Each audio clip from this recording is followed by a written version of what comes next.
Halo guys, assalamualaikum warahmatullahi wabarakatuh. Saya tuh saya bingung tuh guys. Saya pengen normal. Maksudnya saya kepengen, em, saya kepengen kayak halo guys, kayak. Tapi kenapa sih selalu gitu, kayak saya mau berubah gitu. Hai guys, ini malam makanya gelap dan saya tuh pakai 2 flashlight HP. Karena malam ini kan. Karena malam ini saya mau ngajak kalian buat ngeriak atau kita berpikir lagi cerita creepypasta. Siap-siap untuk takut. Tidak berani pipis. Gak boleh ya, harus berani pipis. Jangan tahan-tahan pipis, nanti sakit. Nanti bisa. Oke guys, kita mulai aja langsung ya. Ini kameranya. Oke. Kayak ada mata di dalamnya. Nggak boleh ketawa karena ini seram. Jadi kita harus. Oke. Yang pertama, aku sedang menunggu kereta saat tiba-tiba seorang pria datang dan menyenggolku sampai aku sedikit terjungkal karenanya. Namun dengan acuhnya dia bahkan tak meminta maaf padaku. Melihat ke arahku pun tidak. Ketika kereta hampir tiba, sebagai balasan atas perbuatannya tadi, ku dorong saja dia ke arah kereta yang masih melaju. Setelah dia terjatuh dan terlindas kereta, barulah dia bisa melihat ke arahku. Dan ini sering terjadi. My God. Dia pembunuh ya, dia psikopat ya. Iya, dia psikopat guys. Dia kayak, atau dia yang gak bisa nahan amarahnya itu. Tapi kadang kesel gak sih kayak kita senggol gitu sampai jatuh, terus orangnya gak minta maaf. Maunya kalau udah nyenggol tuh, maaf ya, punten slur gitu. Ini kayak nggak mau minta maaf, dan kita nggak tahu loh kita nyenggol orang yang salah. Siapa tahu dia tuh sakit jiwa dan kesel kan. Kayak contohnya si mbak ini, dia disenggol sampai jatuh, dia bilang tuh sampai terjungkal. Terus bapak ini nggak minta maaf gitu. Akhirnya dia kesel, terus mendorong bapak ini ke kereta yang masih melaju, terus kelindes langsung bapak dong gitu. Tapi dibilang di ending kalimatnya dia bilang dan ini sering terjadi, berarti dia sering kayak gitu. I don't know. Atau dia nggak ditabrak ya, atau dia kayak sentimen. Guys tolong komen. Ini baru mulai aja sudah kayak gitu ya. Ya sih, yang jelas ini pasti ada gangguan jiwa. Antara dia emang disenggol dan dia kesel, atau dia, soalnya dia bilang sering terjadi, berarti dia sering melakukan ini, sering jorokin orang ke kereta gitu. Nggak boleh guys, kesel-kesel kita nggak boleh dorong orang ke jalur kereta. Oke, selanjutnya. Aku adalah anak yang memiliki imajinasi tinggi. Kamarku adalah istanaku, tempat tidurku adalah singgasanaku. Sementara boneka yang berjejer adalah pasukanku. Pada malam hari aku bermimpi, aku dan pasukanku menyerang istana lain yang merupakan hunian orang tuaku, dan kami menang. Keesokan harinya aku tak dapat melihat orang tuaku lagi. Ini udah pernah kita bahas yang kayak gini, anak-anak tidak tahu diri. Kenapa tidak tahu diri? Karena dia orang tuanya guys. Cuma karena imajinasi. Oh my god, lagi-lagi nih kayaknya sakit jiwa deh. Boleh sih kayak berimajinasi, karena waktu kecil saya juga suka berimajinasi. Karena waktu SD guys, saya itu gak punya temen. Ada teman saya, tapi kayak saya pernah di satu masa saya itu dibulinya itu kayak saya gak ditemen. Saya gak tahu salah saya apa, mungkin saya buluk, ingusan, eloran, ya gak tahu, mungkin orang jijik sama saya kan. Tapi waktu itu saya gak ditemen satu kelas. Tahu kalau bahasa sini, bahasa Lombok itu, gak saya temen kamu ya gitu tau. Terus saya gak ditemen, tapi dengan pedenya, dengan cengengesannya saya ketawa-ketawa sendiri dan berharap saya punya teman imajinasi gitu. Kayak ayo saya ngomong sendiri gitu guys. Dan itu tidak sehat. Gak tahu sih ya, tapi dia bunuh orang tuanya, berarti ya kayaknya anaknya sakit. Oke, selanjutnya ada judulnya Ayah. Aku lelah menodongkan pistol ke ayahku tiap jam 2 malam selagi dia memohon, ayolah Jake, biarkan ayahmu yang tua ini masuk ke rumah, aku mau tidur. Aku menjawab, kamu bukan ayahku, Dia sedang tidur di kamarnya. Aku dengar suara dengkurannya. Kemudian aku melihat ekspresi wajah dia berubah dan dia berbalik dan jalan ke arah hutan. Oh, bukan bapaknya. Tak pikir ini anak kurang ajar lagi guys, yang nodongin pistol ke ayahnya tiap jam 2 malam. Ternyata ada sesuatu dari hutan yang datang ke rumahnya, ngetok setiap jam 2 malam, ngaku ayahnya. Oh my god. Apa itu, jin ya? Atau anak ini halu lagi? Delulu Club. Coba kalian, kalau kalian bisa memecahkan teka-teki ini, kalian bisa banget komen gitu guys. Oh, nggak gitu loh ceritanya, atau kamu tuh nggak bisa mikir gitu kan, karena pikiran tiap orang tuh beda kan. Kayak saya menanggapinya kadang begini, mungkin beda sama pendapat kalian. Boleh banget di komen, oke?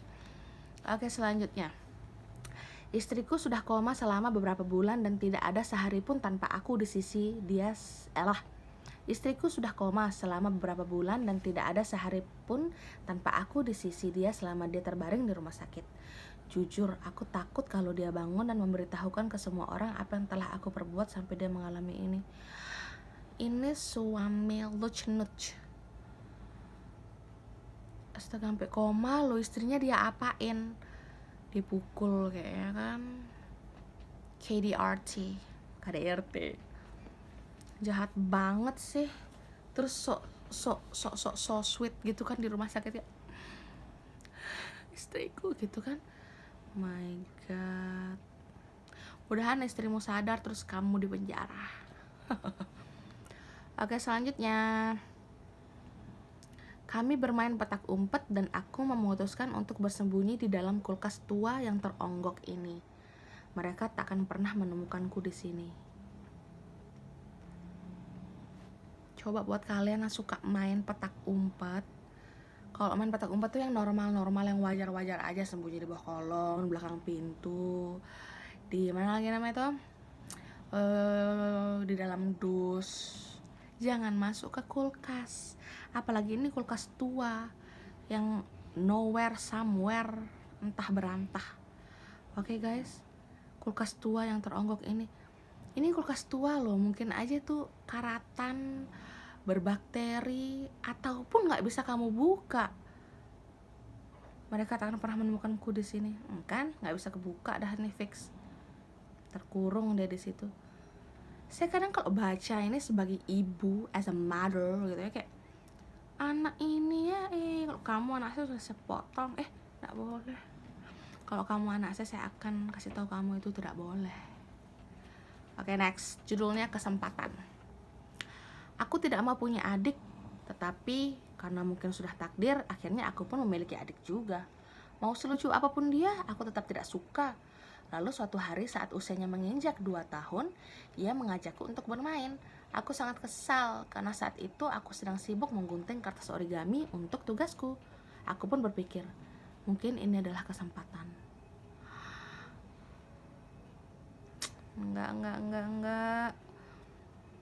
Jangan bilang dia gunting adiknya, or dia adiknya. Guys, buat kalian yang mungkin di bawah umur nonton video ini untuk creepypasta, ini adalah anak nggak boleh ditiru guys ya. Yang kemarin juga di video creepypasta sebelumnya itu kayak ada anak bapaknya. Ini tadi ada anak orang tuanya, sekarang dia adiknya. Gak boleh ditiru guys ya. Oh my god. Creepypasta itu kan gak semua bener ya, kayak short story horor yang dibikin-bikin orang. Tapi kalau sampai ini kejadian dan ada di dunia nyata nih, jahat banget sih. Dan gak boleh guys. Ini mungkin ya, makanya kita tuh pentingnya peran orang tua. Kita harus kasih tahu anak kita, ini boleh, itu gak boleh, ini baik, itu gak baik guys ya. Bahaya banget nih anak. Oke, next. Ibu tiriku sedang melahirkan saat ini. Umumnya bayi lahir akan menangis. Namun tidak dengan adik tiriku ini. Dia tertawa. Siapa yang menyangka bahwa ternyata selama ini ibu tiriku bukanlah manusia. Terus bapaknya nikah sama apa? Tertawa, ayam ketawa. Ayam ketawa kan ketawa. Monster. Ih, serem. Jin. Oh my god, kalau kepercayaan kita tuh jin, guys. Serem ya. Tapi emang nggak ada ya bayi kalau lahir ketawa? Kan bayi biasanya normalnya kan nangis emang, tapi ada yang nggak nangis juga. Emang nggak ada yang bayi ya ketawa gitu baru lahirnya? Ada kayaknya, guys. Tapi dia bilang, siapa yang menyangka bahwa ternyata selama ini ibu tiriku bukanlah manusia. Berarti dia sudah membuat statement ini, berarti ibunya bukan orang. Oke, next. Aku menjatuhkan teleponku dengan ketakutan begitu menerima miss call dari temanku yang sudah mati. Dengan gemetar aku membuka plastik sampah itu dan untuk memastikan tubuhnya masih ada di sana. Ini temennya sendiri. Apa sih masalahnya, guys? Sampai menghilangkan nyawa orang itu seenteng itu.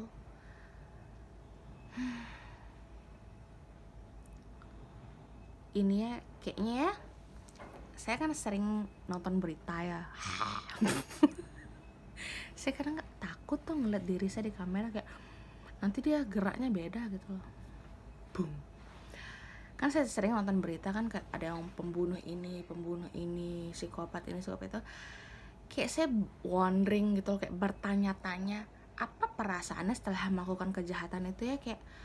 Kayak contohnya ini, dengan gemetar aku membuka plastik sampah itu untuk memastikan tubuhnya masih ada di sana. Berarti dia di haunting kan, kayak mereka tuh dikejar-kejar rasa takut kan, kayak nggak tenang lah hidupnya. Masa iya sih? Saya aja nih waktu kecil misalnya abis jatuhin apa barang ibu saya ketakutan itu 7 tahun, guys. Masa ini menghilangkan nyawa orang bisa tenang? Kecuali gangguan jiwa mungkin ya, nggak tahu dah. Nauzubillah, serem banget. Ini nggak boleh ditiru ya, tidak boleh. Tidak boleh. Oke, selanjutnya, supir taksi onlineku tidak terlihat nyaman, lalu aku ajak mengobrol. Saat ada chat di aplikasiku, halo, ini saya sudah di depan. Wait. Supir taksi onlineku terlihat tidak nyaman, lalu aku ajak mengobrol. Saat ada chat di aplikasiku, ting, halo, ini saya sudah di depan. Bukan supir taksi online-nya. Pantes dia nggak nyaman gitu, gesturnya mungkin gini gitu. Kalau orang nggak nyaman tuh kan pasti kayak gitu kan. Oh my god, dia mau diculik mbak ini. Serem banget. Apa sih poin-poin atau step-step yang harus kita lakukan untuk menjaga diri kalau amit-amit terjadi kayak kejadian ini? Kalau seandainya amit-amit saya di posisi itu, saya buka pintu tuh biar terguling-guling. Gampang sih emang ngomongnya.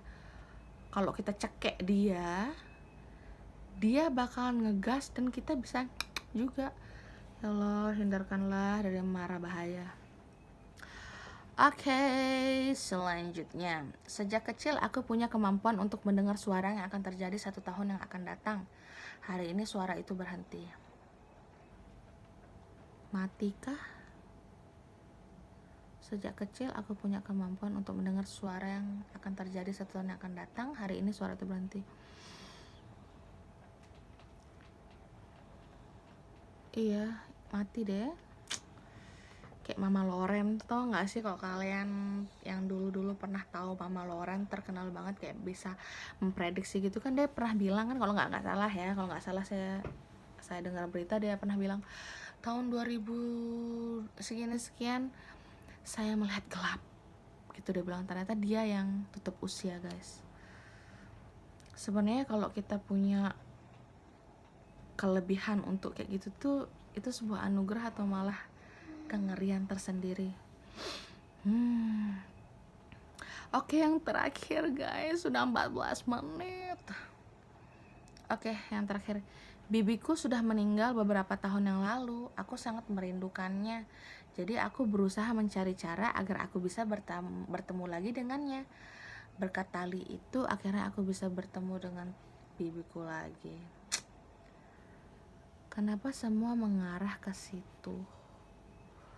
Dengan tali ini, masa sih dia hangout? Bukan hangout jalan-jalan ya, hanging himself, menggantung dirinya. Nggak boleh guys ya, itu dosa, perbuatan kayak gitu dosa. Oke deh guys, segitu dulu videonya. Besok kita bikin lagi. Kalau kalian suka, jangan lupa dikasih like. Baju saya bolong, like. Makin bolong gini enak tahu dipakai, kainnya kenyul-kenyul. Terus bolongnya ini jadi kayak kita bisa kayak pakai sarung tangan gitu.